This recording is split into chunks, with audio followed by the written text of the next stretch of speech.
Let's hear everything that's going on here. Yeah. Tell us everything. Good. Let's just start talking. What's your email? I'll send you the script. Perfect. Can't wait. You joke. I'll joke. We have the inside scoop straight from Harry. You know. Could you imagine if an actor did that? Just send you the And then, script. would they fire you? Would they? I don't even know. Close. You I have it. think that. You have it. It's almost there. Yeah, but that's a huge, like, sending a That's script. illegal. They got in the legal department. That's like a company, like. Black out a few things. Not the close friend.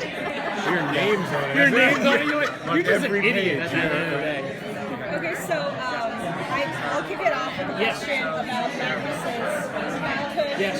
When are we going to see questions about, or like some scenes about his past, his father, maybe? Yes. Edom. I mean, there's a lot of Edom talk. So I mean, I think it's coming up. And I don't know for sure, but obviously I think that is a huge part of Magnus's past and something that he doesn't really ever talk about, or obviously takes issue with the death in his kind of family and how that's tied together. But I mean, this is just one layer that he even just talked about to Alec and being able to even get to that point of disclosing this information. It would be an interesting source of conflict. Like, at some point, you have 400 years, right? 500 years. It would be interesting to see Alec react to that kind of, it's like, I have all these things. But Alec, at some point, would have to say, you know, I can't deal with 500 years of drama, of problems. Because that's like, you know, is that really fair to give to a 20-year-old who's relatively closed, you know? It's not. It's not. Right? It should be a whole episode of him just disclosing everything you know, that has... by the time, by 2 hours in, it's like, you know what? And your face is just like this. And then in 1783, it's like, you know, Your ears are bleeding. This is too much. I think it's best just not to ask questions about your past, and I need you just to bottle it up. Yeah. You need to bottle it up. I think it's true. I think it's true. Bottle it up, bottle it up. No, I think you have a very good point because you don't want to know everything. Sometimes you just don't want to. Fuck no. Matt doesn't want to. Like, too much. I want to. Magnus might not even. I want to know everything. Luke's sitting there, he's like, so what do you tell you next? I just need notes. I'm like, Alex is man, asleep and Luke's like, tell me more, tell me more. please. It's like, man, It's all you're a evidence. mess. I want to hear like the party stories. That's what I want to hear. Now, why does he always got to go to the misery? Yeah, let's go to the party. The joy. Later, like, bad story, good story. Yeah, Bad story, good story. might be. I don't know if they're equal because they might be like. Two good stories, every bad. Exactly. Are there backstories that you know as Harry about him that you're informed a little bit about the past that maybe people don't know yet? Yes, but also, you know, a lot of things that has happened kind of has switched within what's kind of in the book. So, you know, kind of take it with how the writers are kind of moving forward.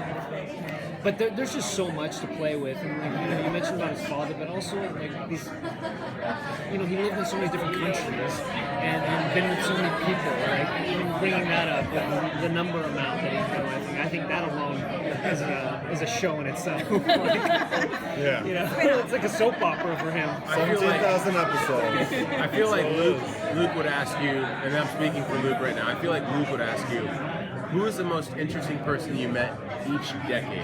Yeah, and run through that. Of the 20th century, and then run through it. Like let me know. Like, you People know. that you would know. Like, Yeah. There's a Like, fan. it's There's so a fan that drew this really cool picture. It's so cool of Freddie Mercury and Michael That was Jackson, awesome. and when Magnus was back in I think in the 80s.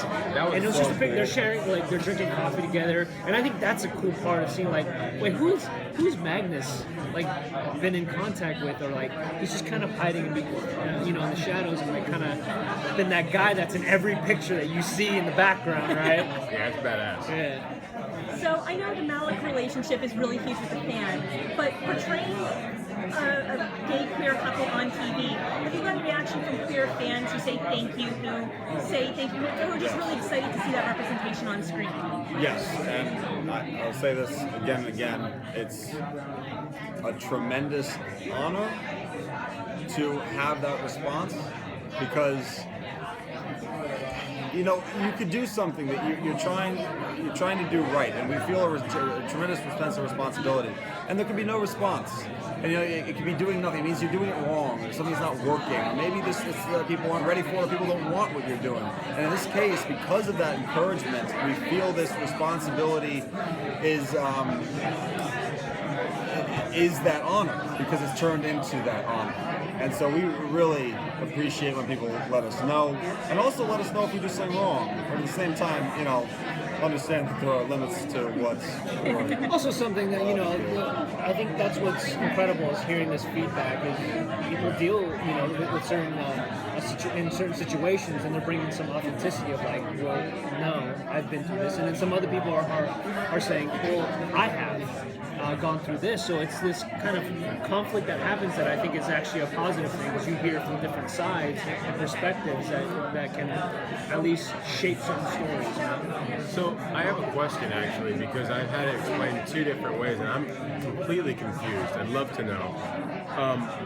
When you say LGBTQ, queer, what exactly does it stand for? Who does that encompass? So the full acronym that we use on our site is LGBTQIA+. Okay. Which is queer, genderqueer, intersex, and asexual, like Raphael. Okay. But LGBTQ shortened out, Q covered. Queer sort of encompasses all that last one. Okay, got it. It's like Q is like that's well, yes. Because I had it explained to me that Q is like asexual, and that is included in the Q. I think anybody who's in that spectrum can claim the word queer if they want to. Okay, got it. Okay, fair enough. Magnus and Alec had a bit of a problem where Magnus was in Valentine's body and Alec didn't believe him. So, and there was a lot of sort of betrayal on that, and it kind of never really went anywhere. Is that something that's going to come back? Oh yeah. Okay, so 2 things. Okay, first of all, I know that episode, so it had to be dramatic, right, because of given the context and everything else. But I thought that there was a lot of room for humor within it when he was dealing with Valentine in Magnus's body. The other way around is truly sad, because it's like you're seeing this horrible thing. And also, Alec makes some decisions in there in line with torture that I'm not completely happy with, because I don't really believe that you can come back from that. Like, he engaged and support, but let's take that as it is. But the scene where he kills Azazel, and then Valentine, as Magnus drops to the ground, he's like, oh, he's pulling at the dust, and Alec comes over, he's like, oh, baby, you're fine.